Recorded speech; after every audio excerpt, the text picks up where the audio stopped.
Hello students, मैं हूं आपकी लर्निंग गाइड और आप देख रहे हैं साइंस ज्ञान।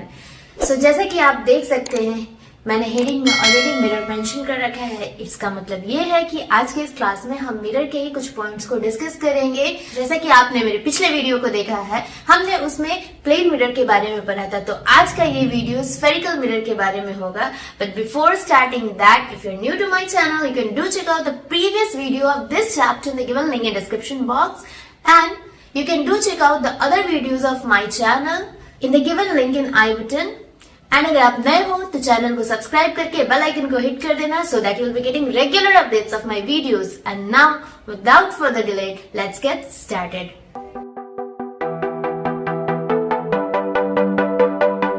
सबसे पहले हम रिकॉल करेंगे प्रीवियस टॉपिक को, that was the plane mirror. हमने प्लेन मिरर के बारे में क्या पढ़ा था कि प्लेन मिरर कब बनता है, जब किसी प्लेन सरफेस को पॉलिश किया जाता है विद सम केमिकल्स। इसके कुछ कैरेक्टरिस्टिक्स थे, जैसे कि प्लेन मिरर हमेशा इरेक्ट इमेज बनाता है। वो इमेज कैसी होगी? वर्चुअल होती है। उस इमेज का साइज जो होता है, उस इमेज का साइज हमेशा ऑब्जेक्ट के साइज के बराबर होता है। मतलब अगर कोई ऑब्जेक्ट 2 मीटर लंबा होगा तो इमेज भी उसका 2 मीटर लंबा ही बनता है। एंड इमेज का डिस्टेंस जो होता है मिरर में, वो ऑब्जेक्ट के डिस्टेंस के बराबर होता है। इसका मतलब यह है कि ऑब्जेक्ट जितनी दूर खड़ी होगी मिरर से, उतना ही दूर उसका इमेज दिखेगा इन द मिरर। तो ये कुछ हमने कैरेक्टरिस्टिक्स पढ़े थे of the image formed by a plane mirror. अब जल्दी से सारे रेडी हो जाओ to study about the spherical mirror.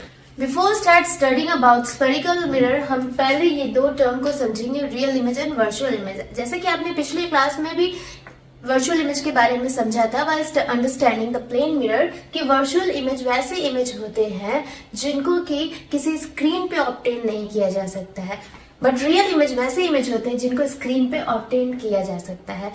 ये इमेज तब बनते हैं जब लाइट रेज मीट होती हैं किसी पॉइंट पे। लेकिन ये वर्चुअल इमेज जो होती हैं वो वैसी इमेज होती हैं जिसमें लाइट रेज रियलिटी में मीट नहीं करती हैं, but they are predicted to be meet on a point, and उसी पॉइंट पे ये इमेज का फॉर्मेशन होता है, जो कि होता है वर्चुअल इमेज। वर्चुअल इमेज हमेशा प्लेन मिरर में बनता है, जबकि कॉनकेव मिरर, जिसके बारे में हम अभी पढ़ेंगे, वो हमेशा रियल इमेज बनाते हैं except few condition. Now let's write down the definition of real images and virtual images.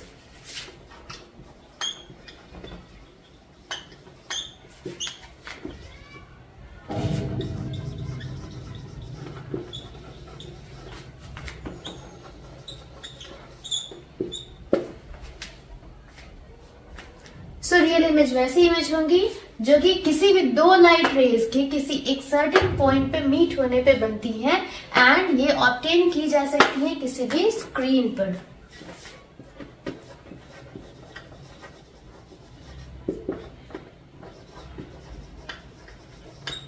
Now let's note down the definition of virtual image.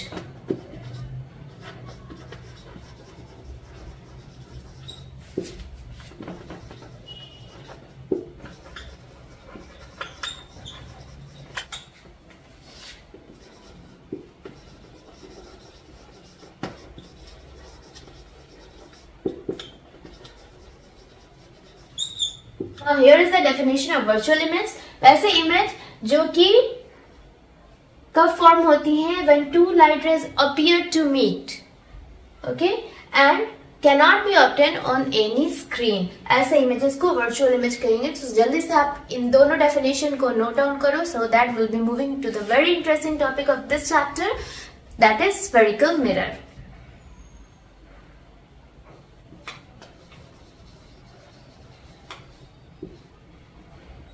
Now let's discuss about spherical mirror.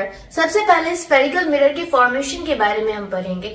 Why do we call this mirror as a spherical mirror?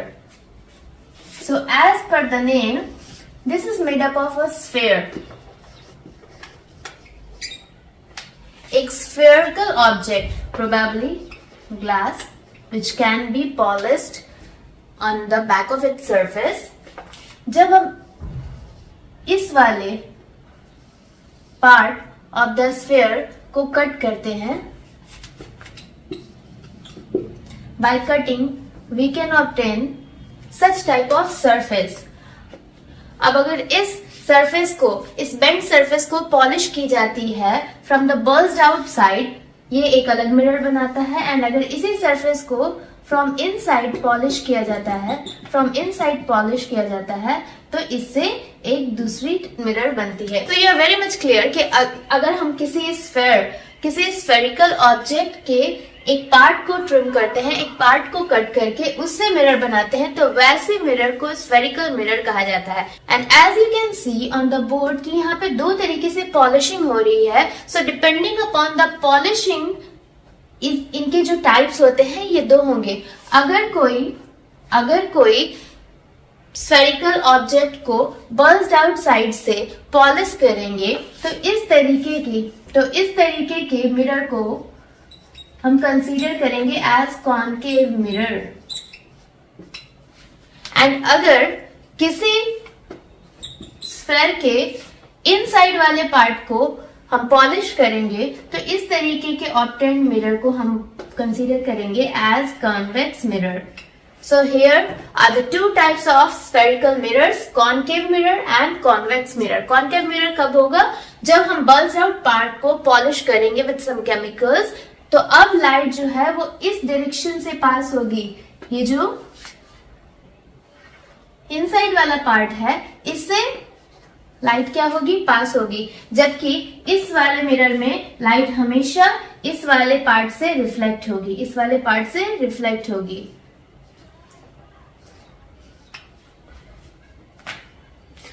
Now let's discuss about the concave mirror at first. Concave mirror को हम सबसे पहले consider करेंगे, then after completion it will be going to continue this video as convex mirror.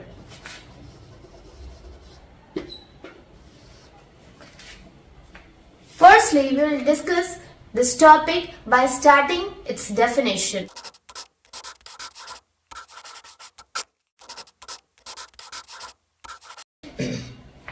So as per the definition, the spherical mirror which gets polished from its outer surface is called concave mirror.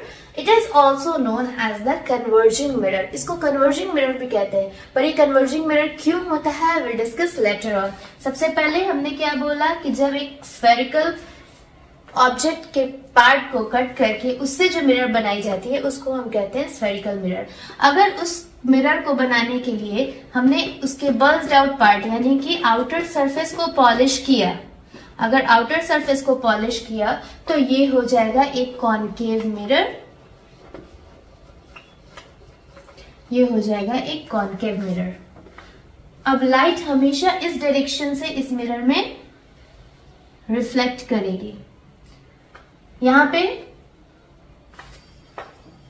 to form the image by the concave mirror we are going to discuss some important terminologies, so let's discuss that.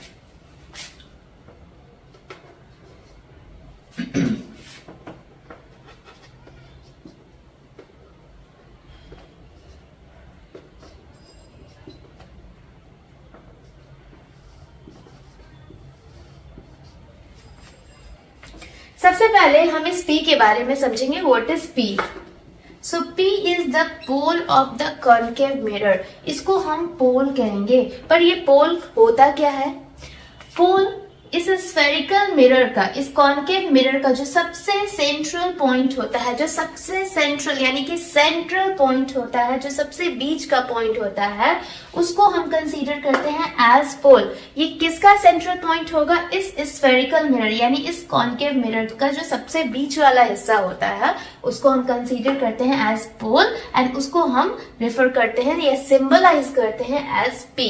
Then next is C या फिर 2F। तो सबसे पहले हम ये C समझेंगे कि C होता क्या है। So C represents as centre of curvature.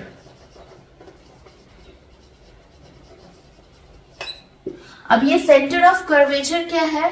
Centre of curvature उस स्फेरिकल ऑब्जेक्ट जहां से ये स्फेरिकल मिरर ऑब्टेन हुई है उसका सेंटर होता है। Suppose this is the sphere from which we have got this spherical mirror.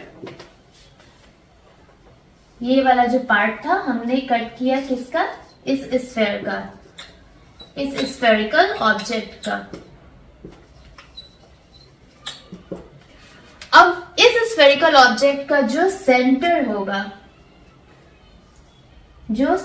होगा,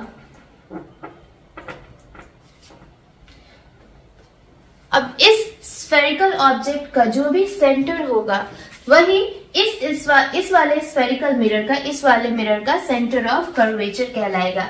जो डिस्टेंस इनके बीच की होगी वही डिस्टेंस यहाँ आकर सेंटर ऑफ कर्वेचर हो जाएगी। So this represents as C। Then I have written R। ये R क्या होगा? This R represents as radius of curvature.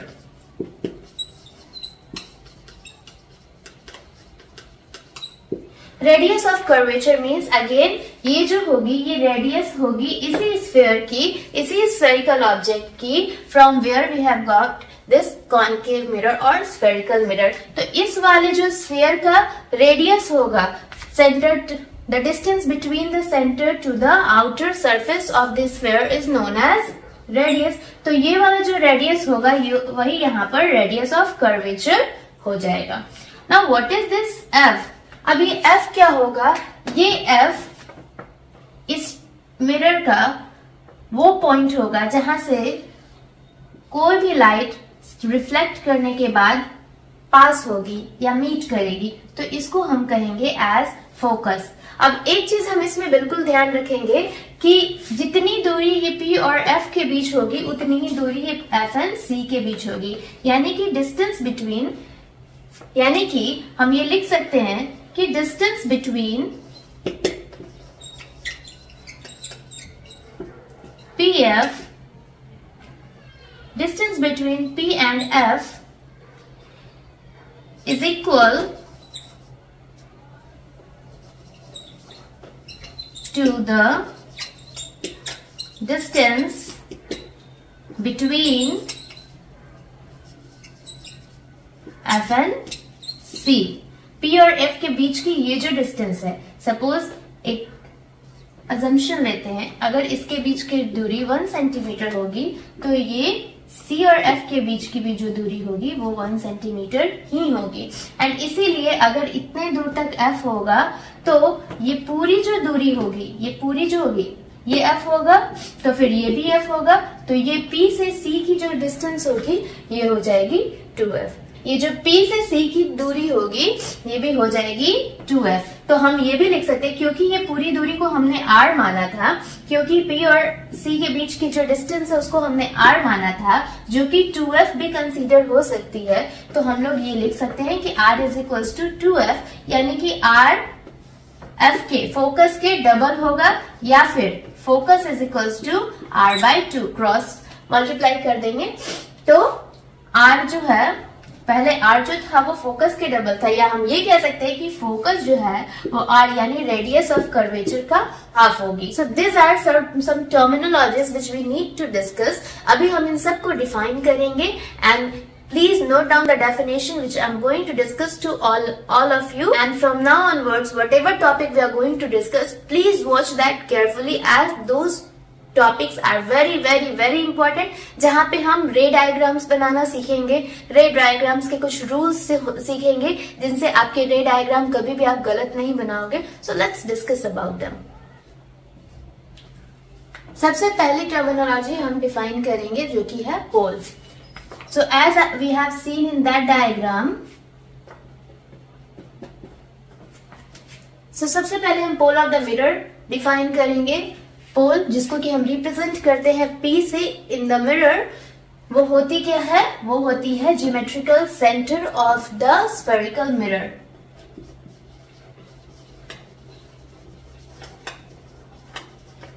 The geometrical centre of the spherical mirror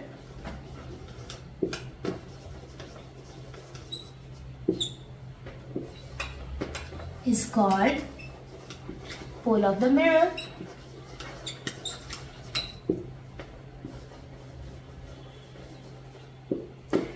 Let's understand one thing, why I have written this as spherical mirror instead of concave mirror. मैंने वहां पे क्या लिखा है?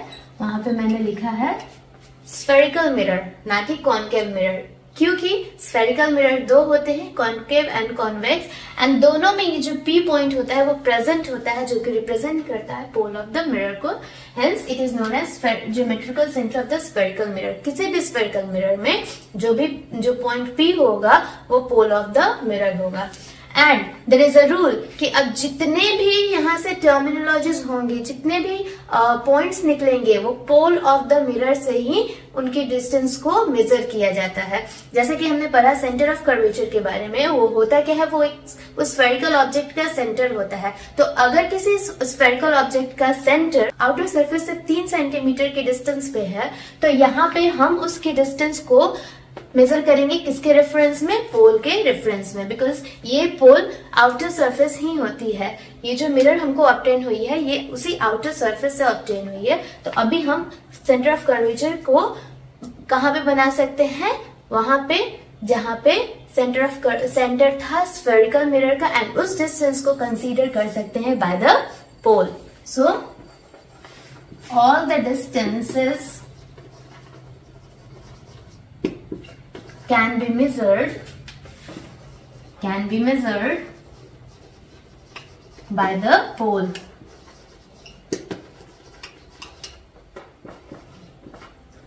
उसके बाद हमने जो दूसरा टॉपिक डिस्कस किया था वो था C, यानी कि centre of curvature.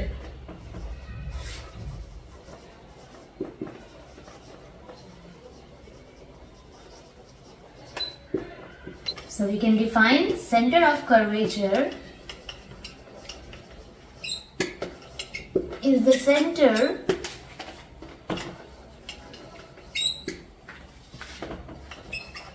of a sphere from which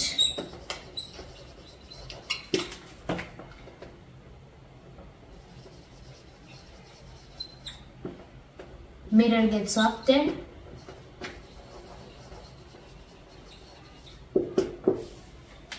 and it is denoted by C। And यहाँ पे हम लिखेंगे it is denoted by P, but somewhere you can find this P as O। कहीं कहीं पे किसी बुक्स में आपको P की जगह O लिखा भी मिल जाएगा। सो डोंट गेट कंफ्यूज जहाँ पे आपको P ना मिले, एंड अगर वहां पे O है तो आप ये समझ जाना कि वो O ही पोल ऑफ द मिरर है। Now please note this down and we'll be moving to the next terminology, that is the radius of curvature।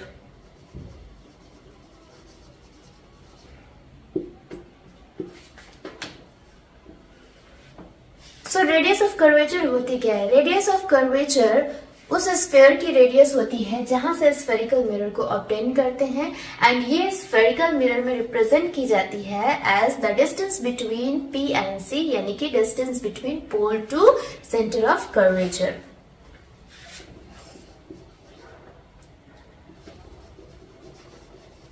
So we can define the radius of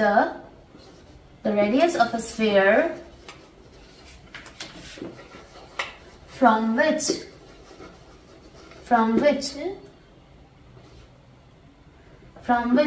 the spherical mirror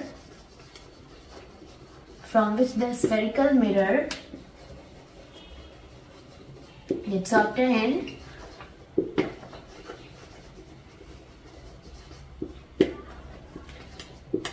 is called radius of curvature, and it is defined as the distance between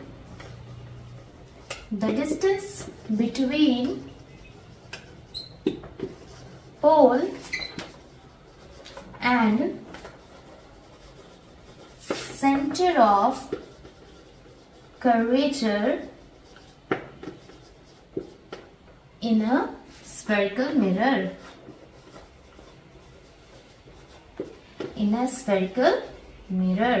denote कैसे करेंगे? So it is denoted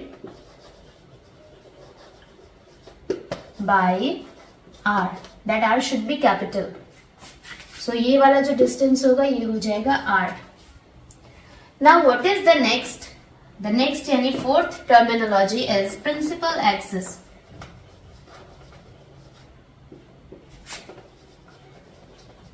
ये बहुत simple है, principal axis कुछ खास नहीं, but वो line है, वो स्ट्रेट लाइन है जो कि पास करती है पोल से सेंटर ऑफ कर्वेचर तक। सो वो लाइन जो पास करती है पोल से सेंटर ऑफ कर्वेचर तक, उसी को हम कंसीडर करते हैं as principal axis, as principal axis. So we can define this as the straight line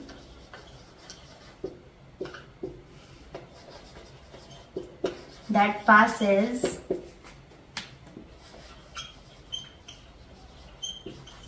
through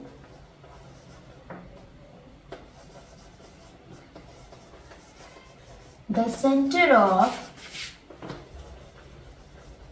curvature and pole of the mirror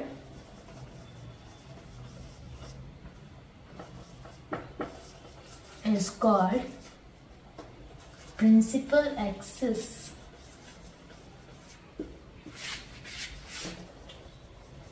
Principal axis of that mirror. ये वाली line हम consider करेंगे as principal axis. So please note it down and we'll move to the next terminology. Let's define this terminology. Focus.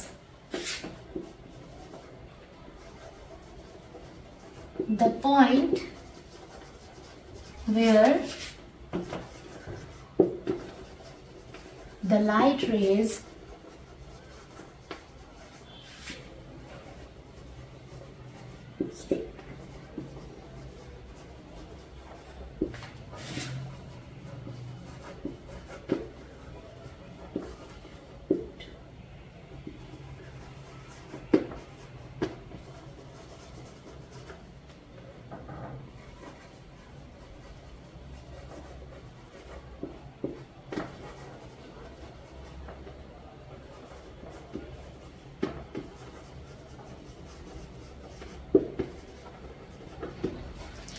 So as you can see on the board, the definition says that the point where the parallel light rays of principal axis strike a mirror, meet or appear to meet is called principal focus. इस focus को हम principal focus के नाम से भी जानते हैं and it is denoted as F.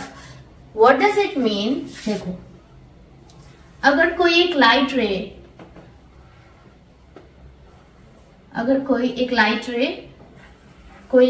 रे जो कि इस प्रिंसिपल एक्सिस के क्या हो रही है, पैरेलल हो रही है, एंड पैरेलल होने के बाद इस मिरर पे स्ट्राइक करके रिफ्लेक्ट बैक होगी एंड वो रिफ्लेक्ट बैक होगी कहां से?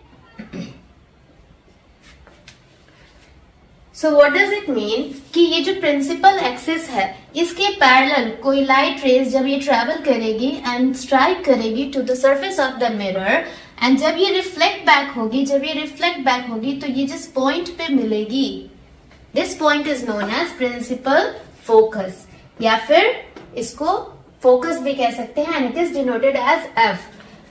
मीट का मतलब या तो मिलेगी या फिर appears to meet, and in that condition, appear to meet वाले कंडीशन में कभी भी जो इमेज बनेगी वो रियल नहीं बनेगी.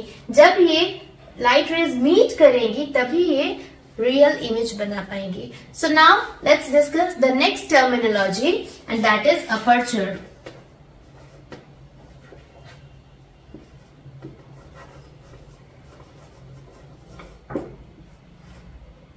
अपर्चर इस मिरर का जो टोटल रिफ्लेक्टिंग सरफेस होगा, मतलब अगर ये मिरर यहां से यहां तक है तो ये पूरा का पूरा मिरर का जो सरफेस है ये एज रिफ्लेक्टिंग सरफेस है, and this is known as aperture. तो हम अपर्चर को डिफाइन करेंगे as the total reflecting surface of mirror is called aperture. इसके बाद जो एक टर्म होगी that is focal length. ये focal length बहुत ही आसान है.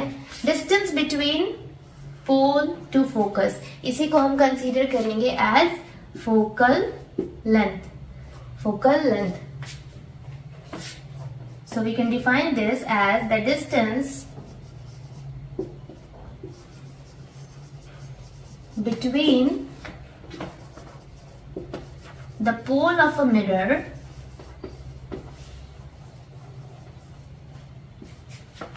and कहाँ principal focus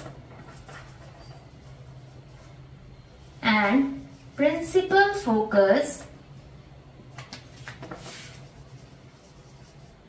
is called focal length.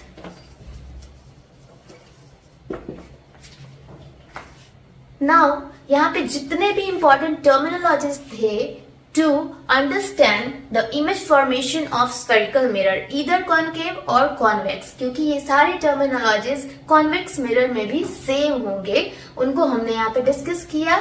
Now we are going to discuss about the rule for ray diagram. There are some rules which help to identify where the image will be formed when a light ray will reflect from the spherical mirror. Now let's understand.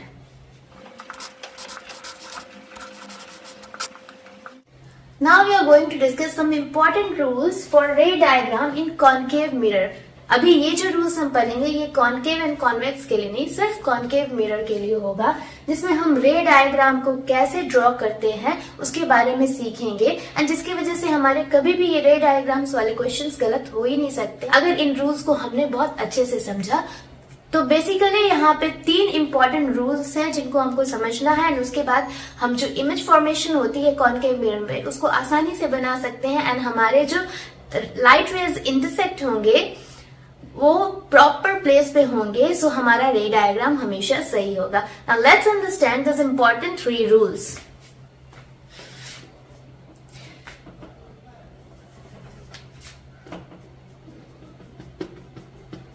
सो यहाँ पे हमने लिया एक concave mirror,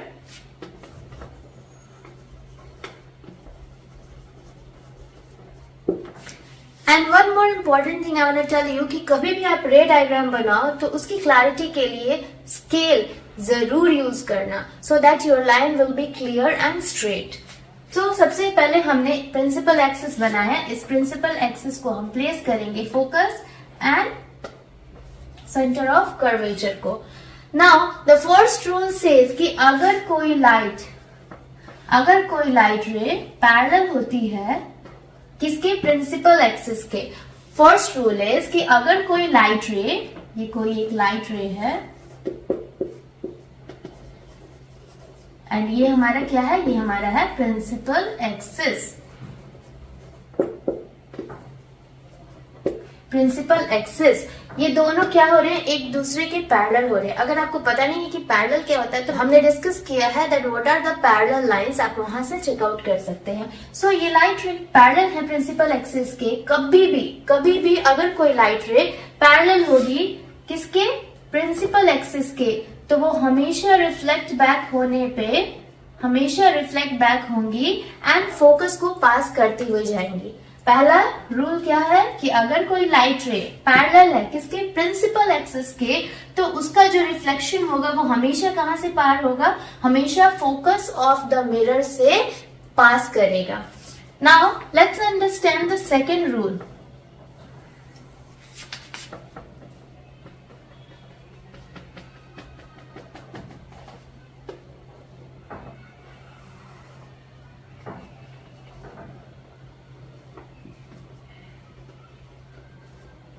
रे diagram का जो second rule है वो ये कहता है कि अगर कोई लाइट रे पास करती है कहां से, सेंटर ऑफ कर्वेचर से, एंड स्ट्राइक करती है मिरर को, तो स्ट्राइक करने के बाद वो अगेन रिफ्लेक्ट कहां करेगी, इसी सेम पाथ पे. मतलब जिस पाथ पे उसने इंसिडेंट रे बनाया, जिस पाथ पे उसकी इंसिडेंट रे चली, अगर वो पास हो गई सेंटर ऑफ कर्वेचर से, तो उसका जो रिफ्लेक्शन होगा वो भी कहाँ, उसी पाथ पे आएगा एंड पास करेगा through the centre of curvature.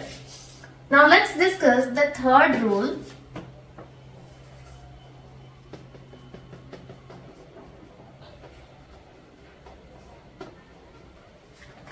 Now let's discuss the third rule. Ray diagram का first rule and third rule एक दूसरे के ऑपोजिट होगा. फर्स्ट रूल में हमने ये पढ़ा था कि अगर कोई लाइट रे प्रिंसिपल एक्सिस के पैरेलल होगी तो वो उसका रिफ्लेक्शन पास करेगा through the focus of that concave mirror. लेकिन अगर कोई लाइट रे पास करती है फोकस से, अगर कोई लाइट रे पास करती है फोकस से एंड स्ट्राइक करती है मिरर को, तो अब इसका जो रिफ्लेक्शन होगा वो स्ट्रेट होगा to the principal axis of that mirror.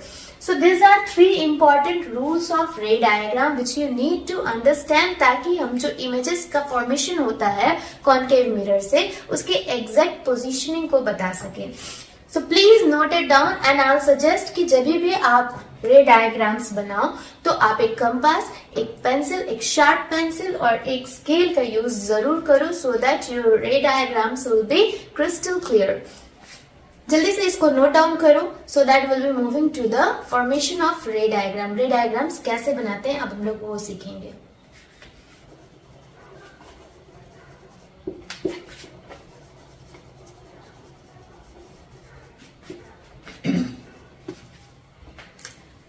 Now हम लोग डिस्कस करेंगे about the image formation through a concave mirror. हमने कुछ रूल्स पढ़े हैं, उसी के बेसिस पे इमेज का फॉर्मेशन अभी हम स्टडी करेंगे.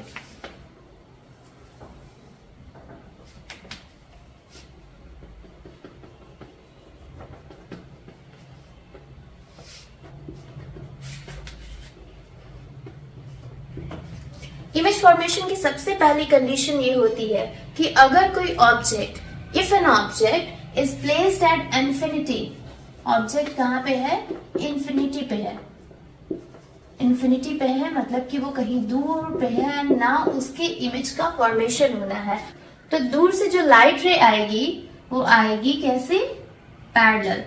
वो आएगी कैसे, पैरेलल. बहुत सारे लाइट रेज आ रहे हैं उस ऑब्जेक्ट थ्रू जो कि पैरेलल है. तो आप देखोगे कि ये जो पैरेलल लाइंस आ रहे हैं, जैसा कि हमने पहले वाले रूल में भी पढ़ा था कि अगर कोई लाइट रे जो कि पैरेलल होती है किसके, प्रिंसिपल एक्सिस की, तो वो हमेशा पास करेगी कहाँ से, उसका रिफ्लेक्शन हमेशा पास करेगा फोकस से. तो अभी इतने सारे जो पैरेलल लाइट रेज आए इंफिनिटी वाले ऑब्जेक्ट से, वो सारे के सारे कहाँ पे मीट करेंगे फोकस पे, एंड यही फोकस पे उसका इमेज बना देंगे, यही फोकस पे उसका इमेज बनाएंगे, फोकस पे उसका इमेज बनाएंगे. अब ये जो इमेज बनेगा, एज यू कैन सी कि ये इमेज जो मैंने बनाया है वो इमेज उल्टा है, यानी कि इन्वर्टेड है.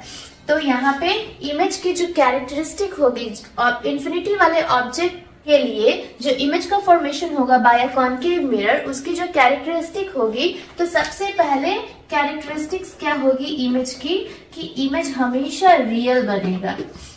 ये इमेज कैसे बन रही है, जब सारी लाइट रेज कहाँ मीट हो रही हैं, फोकस पे. They are not appear to meet but they are meeting on the focus of concave mirror. तो इसके लिए इमेज कैसी होगी, रियल होगी, यानी कि इस इमेज को स्क्रीन पे ऑब्टेन किया जा सकता है.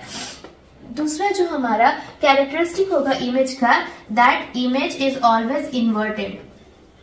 Image is inverted. उसके साथ साथ जो थर्ड पॉइंट होगा हमारा, वो ये होगा कि जो इमेज है वो हाईली डिमिनिश्ड होगा. इमेज जो है वो हाईली डिमिनिश्ड होगा. इमेज बन रहा है फोकस पे, image gets formed at focus. तो ये उस कंडीशन में है जब ऑब्जेक्ट इंफिनिटी पे है, जब ऑब्जेक्ट काफी दूर है, वहां से लाइट रेज ट्रेवल करके आ रही हैं, स्ट्राइक कर रही हैं to the concave mirror. After striking, they all are getting reflected and meeting at the same point, that is focus, where they are forming the image, where they are forming the image, so image gets formed at focus. अब ये जो image होगा ये हमेशा real होगा। क्यों होगा? क्योंकि अभी हमने सबसे पहले ही पढ़ा था कि जब सारी लाइट रेज फोकस पे मीट होती हैं तब वो जो इमेज बनाती हैं वो रियल होती हैं, एंड इस इमेज को किसी भी स्क्रीन पे ऑब्टेन कर सकते हैं। थर्ड वाला जो पॉइंट होगा, इन्वर्टेड इमेज फॉर्मेशन होगी, as you can see in the diagram also कि जो इमेज है वो इमेज कैसा है, अपसाइड डाउन है। And fourth, image highly diminished, यानी कि बहुत छोटा इमेज बनेगा, बहुत ही छोटा इमेज बनेगा as compare to the object. अगर ऑब्जेक्ट 3 मीटर का है तो हो सकता है कि इमेज 3 सेंटीमीटर का बने, depending upon the distance of the object. So this is the first condition of image formation through a concave mirror. Please note it down in your notebook so that we will moving to the next condition of the image formation through a concave mirror.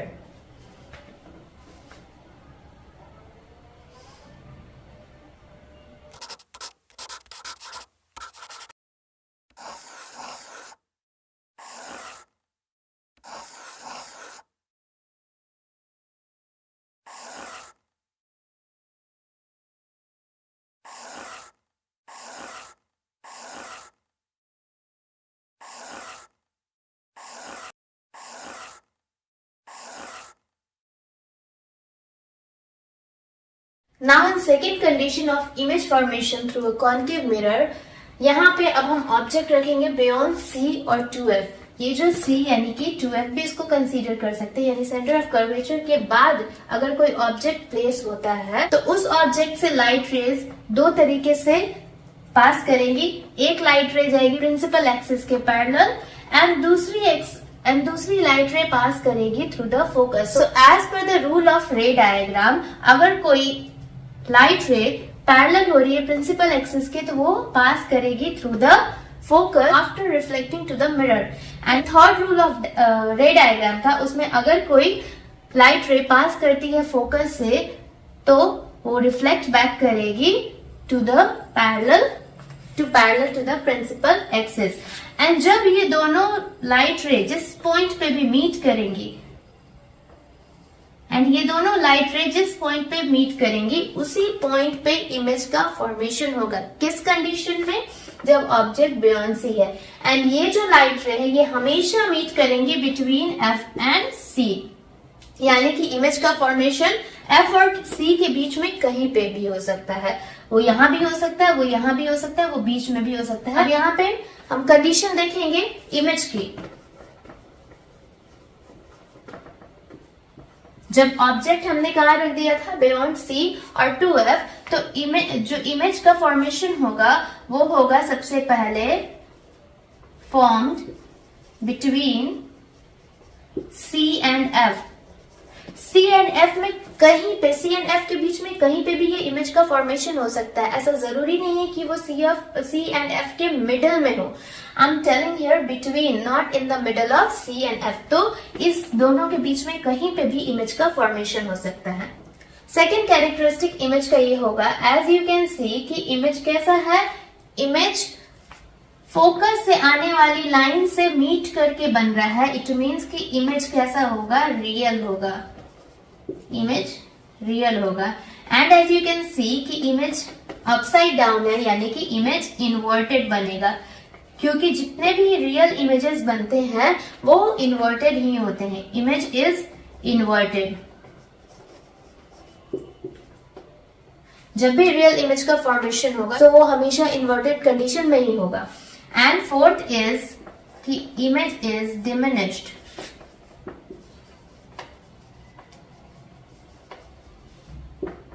Image is diminished. यहाँ पे आप देख सकते हो object की जो लंबाई है एंड इमेज की जो लंबाई है उनमें डिफरेंस है। इमेज थोड़ा छोटा बन रखा है जबकि ऑब्जेक्ट उससे बड़ा है। सो इमेज छोटा बनेगा। फर्स्ट वाले केस में इमेज हाईली डिमिनिश्ड यानी काफी छोटा बनेगा, लेकिन यहाँ पे इमेज सिर्फ डिमिनिश्ड यानी कि छोटा होगा। किससे? ऑब्जेक्ट से। So once again recall it, जब ऑब्जेक्ट कहाँ बन रही है, जब ऑब्जेक्ट कहाँ प्लेस है, बियॉन्ड C और 2F, C या 2F के बाद कहीं पर है, तो इमेज कैसी होगी? इमेज सबसे पहले बनेगी कहाँ? वो बनेगी सी और एफ के बीच में कहीं पर। इमेज होगी रियल यानी कि इसको स्क्रीन पे ऑब्टेन कर सकते हैं। इमेज होगी इन्वर्टेड यानी कि उल्टी इमेज बनेगी। एंड इमेज इज डिमिनिश्ड यानी कि छोटी इमेज बनेगी। So first you note down this second condition for the image formation through a concave mirror.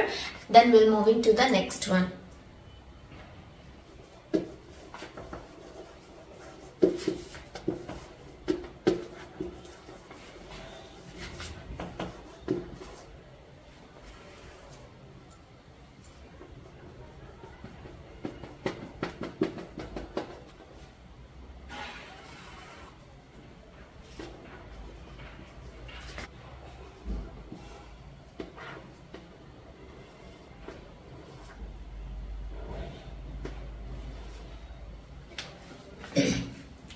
अब जो हमारा थर्ड कंडीशन होगा फॉर इमेज फॉर्मेशन, उसमें ऑब्जेक्ट कहाँ प्लेस होगा? सी पे होगा। So let's place an object at C.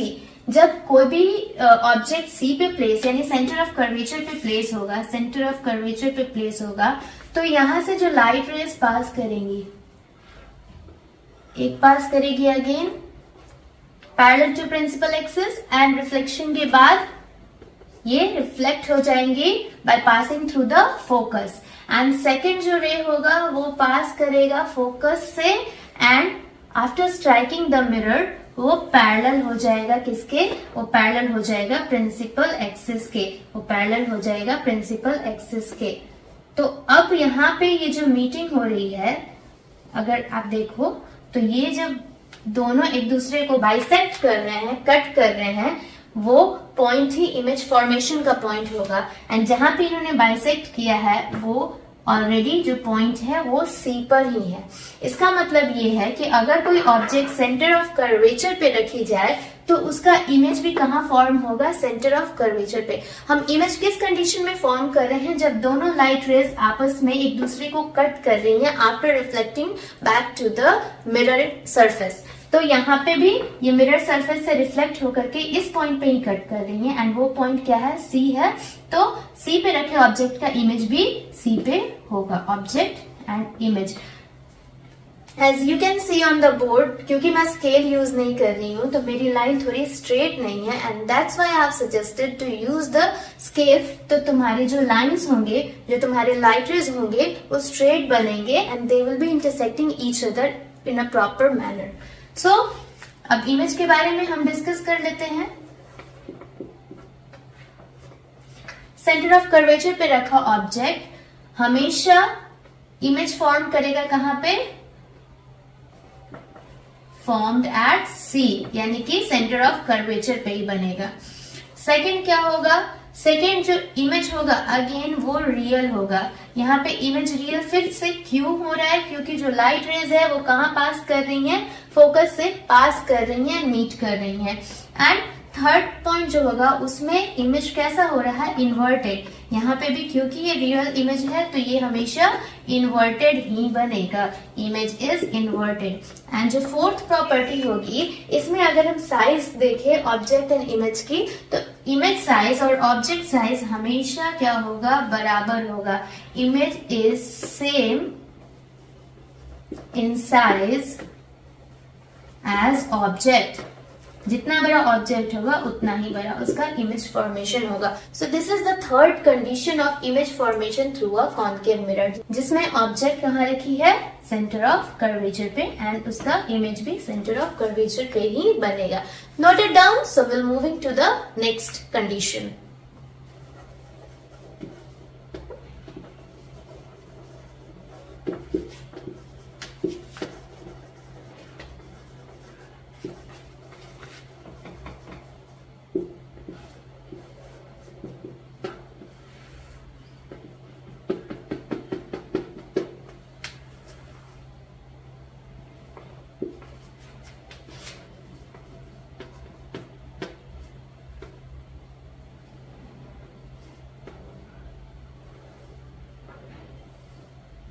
The fourth condition is when object is placed between C and F. अब यहाँ पे कोई ऑब्जेक्ट प्लेस है जो कि C और F के बीच में प्लेस होगा। सो लेट्स सी कि अब ये इमेज कहाँ फॉर्म करेगा।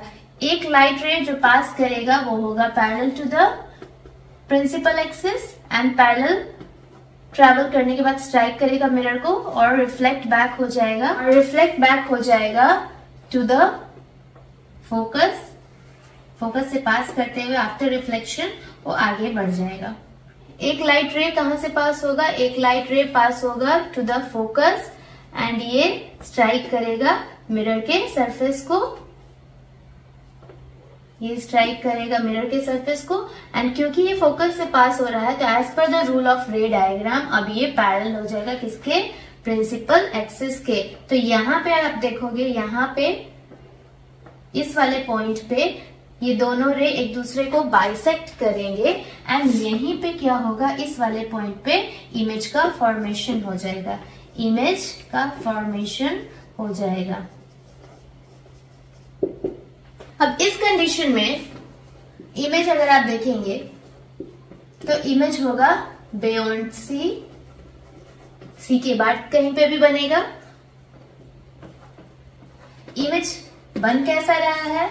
इमेज अगेन रियल बनेगा क्योंकि दोनों लाइट रेज कहां से पास हुई? मीट करके फोकस से, तो इमेज रियल बनेगा। Third point, as you can see कि इमेज कैसा बन रहा है? इन्वर्टेड। ये भी इमेज कैसा हो रहा है? उल्टा बन रहा है टू द ऑब्जेक्ट, तो इमेज इन्वर्टेड बनेगा। लेकिन साइज देखेंगे तो अब ये ऑब्जेक्ट जो था उससे काफी बड़ा इमेज बन रहा है, तो इमेज का जो फॉर्मेशन होगा वो होगा एनलार्ज्ड। इमेज जो बनेगा वो बनेगा एनलार्ज्ड इमेज। सो इमेज का फॉर्मेशन यहाँ पे जब ऑब्जेक्ट कहाँ रखा? सी और एफ के बीच में, तो ये ऑपोजिट हो जाएगा। जब हमने बियॉन्ड सी रखा था ऑब्जेक्ट, तो इमेज का formation between C and F हो रहा था, एंड अगर हमने बिटवीन सी एंड एफ किसी ऑब्जेक्ट को प्लेस किया तो अब इमेज का फॉर्मेशन हो जाएगा बियॉन्ड सी। एंड ये कुछ कैरेक्टरिस्टिक होंगी कि इमेज वो रियल होगा, इन्वर्टेड होगा एंड यहाँ पे एनलार्ज्ड इमेज बनेगा। पिछले 3 केसेस में जो हमने पढ़ा उसमें इमेज कैसा बना? उसमें इमेज बना स्मॉल, डिमिनिश्ड, लेकिन यहाँ पे जो इमेज का फॉर्मेशन हो रहा है वो होगा enlarge. Note it down, will moving to the next point.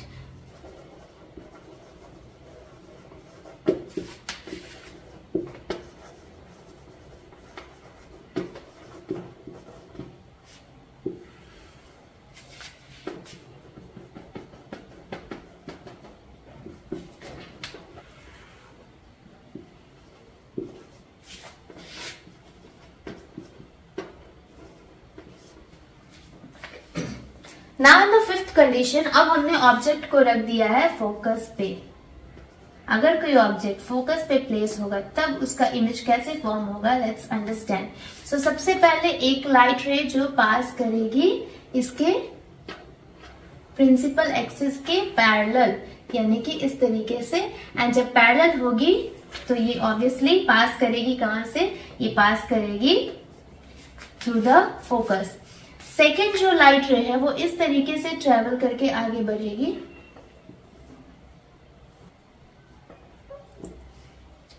Second जो लाइट रे है वो ट्रेवल करेगी कहां से?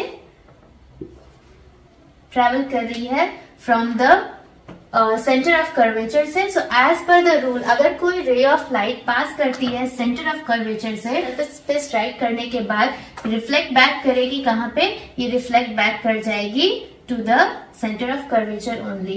तो अब इस कंडीशन पे अगर हम देखेंगे, क्योंकि ये दोनों के दोनों जो लाइट रेज हैं after striking the mirror reflect कर रहे हैं एंड पैरेलल एक दूसरे के ट्रेवल कर रहे हैं, पैरेलल एक दूसरे के ट्रेवल कर रहे हैं, यानी कि ये यहाँ पे तो कहीं पे मीट करते हुए दिख नहीं रहे। इसका मतलब इसका जो इमेज का फॉर्मेशन होगा वो कहीं पे इन्फिनिटी पे होगा, अनंत में इसका इमेज का फॉर्मेशन होगा। तो अब इसमें इमेज के कंडीशन क्या हो जाएगा? Image formed at infinity. कहां पे होगा? इन्फिनिटी पे इमेज का फॉर्मेशन होगा। इमेज बनेगा कैसा? क्योंकि ये फोकस से ट्रेवल कर रही है लाइट रे, सो इमेज यहाँ पे भी रियल बनेगा। Image is real. यहाँ पे इमेज एनलार्ज बनेगा, वो जहां पे भी इमेज बनेगा पर इसकी जो साइज होगी वो एनलार्ज होगी, ऑब्जेक्ट के साइज से बड़ी होगी इमेज, एंड यहाँ पे भी इमेज इन्वर्टेड ही बनेगी क्योंकि ये इमेज कैसी है? रियल है, तो इसीलिए इमेज यहाँ पे भी इन्वर्टेड बनेगी। So these are the 4 properties और characteristics in this condition जहाँ पे object कहाँ place है focus पे. If you do remember, हमने जो first वाला condition पढ़ा था उसमें image बन रही थी फोकस पे कब, जब ऑब्जेक्ट इन्फिनिटी पे कहीं पे रखी हुई थी. एंड यहाँ पे ये इसके ऑपोजिट में है कि अगर ऑब्जेक्ट को हम फोकस पे प्लेस कर देंगे तो इमेज फिर इन्फिनिटी पे कहीं पे बनेगी. Now note it down. And इसके बाद एक और कंडीशन होता है 6th कंडीशन, जो कि हम नेक्स्ट क्लास में पढ़ेंगे, because that condition is little different from all this 5 conditions. This 5 conditions are very similar. आज की क्लास में हम इन 5 कंडीशंस पे ही पहले फोकस करेंगे, सो that will understand all the 5 conditions and the image formation in those conditions very well. एक बार quick summary करते हैं. Note it down and will be doing quick summary of all the 5 conditions.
So let's summarize all the image formation conditions through a concave mirror.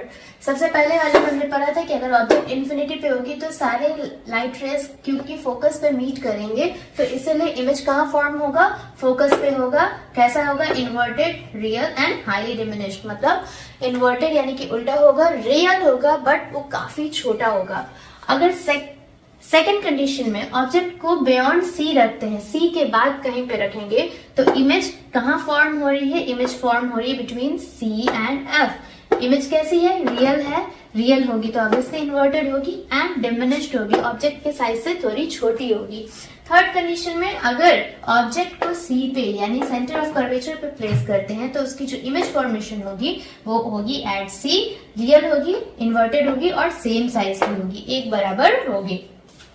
Fourth condition में object को हमने रख दिया between C and F and तब वहां से image का जो फॉर्मेशन होगा वो बियॉन्ड सी यानी कि सी के बाद कहीं पर होगी.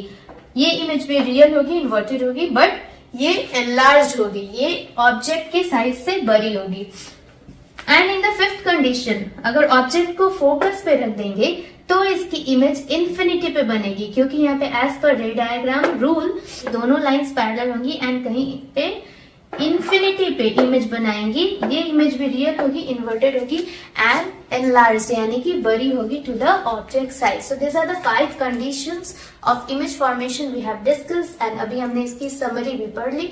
सो आई होप कि आज की क्लास के जितने भी टॉपिक्स हमने डिस्कस किए मेरे सारे स्टूडेंट्स को क्लियर है. अगर आपको ये क्लियर नहीं हुआ है तो again you rewind this video and you will be getting all the concepts which we have discussed. ये टॉपिक लाइट रे की बहुत इंपॉर्टेंट होती है जहाँ पे हम रे डायग्राम बनाना सीखते हैं. अगर ये रे डायग्राम्स आपस में मीट नहीं करती हैं, एक दूसरे को इंटरसेक्ट नहीं करती हैं तो इमेज फॉर्मेशन प्रॉपर प्लेस पे नहीं होता है. इसीलिए आप ये कॉन्सेप्ट समझो एंड उसके बाद एक पेंसिल, कंपास और स्केल की हेल्प से रे डायग्राम को प्रैक्टिस करो. रे डायग्राम के रूल्स भी हमने डिस्कस कर लिए हैं. So memorise the rules of ray diagram, that would be helpful for you.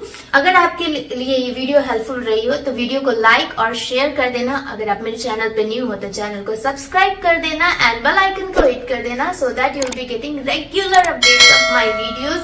And अगर आपको ये सारे टॉपिक्स क्लियर हुए हैं, इंटरेस्टिंग थी आज की क्लास, तो हम लोग वीडियो के लाइक का टारगेट आज हम लोग रखते हैं, दैट इज 200 लाइक्स।